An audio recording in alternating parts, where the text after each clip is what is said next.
Hi there, my name is Diana Isaacs. I'm a clinical pharmacist and a diabetes care and education specialist at the Cleveland Clinic Diabetes Center. Today, I want to talk to you about insulin. How do you store your insulin? Not sure many people realize, but insulin is actually very fragile and needs to be stored in a certain way to really work the most effectively.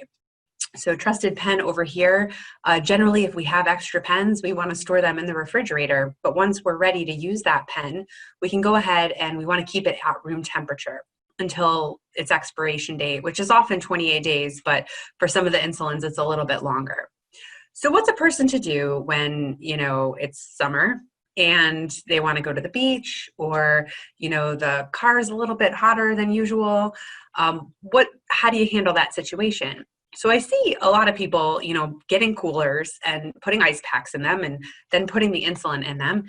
And that's really not ideal because the insulin can actually freeze and that can ruin the insulin.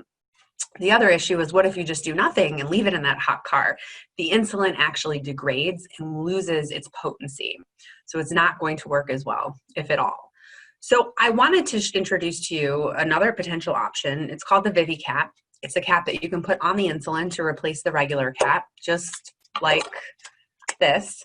And this actually protects it. So if it's in a hot car, if it's like sitting on the beach, it will actually protect it all day long. And if you want to confirm that the temperature is indeed acceptable and it's at room temperature, you go ahead and you're going to press this button here. And if you see that green light, that indicates that your insulin is at an acceptable temperature and it is safe to continue to inject.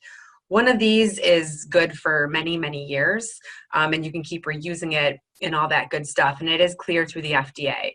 So hopefully this can be a good option for some people as it's summer and it gets really hot, so that you just make the most use of your insulin, because we know it is extremely expensive. We don't want to let any go to waste. So yeah, thanks for listening.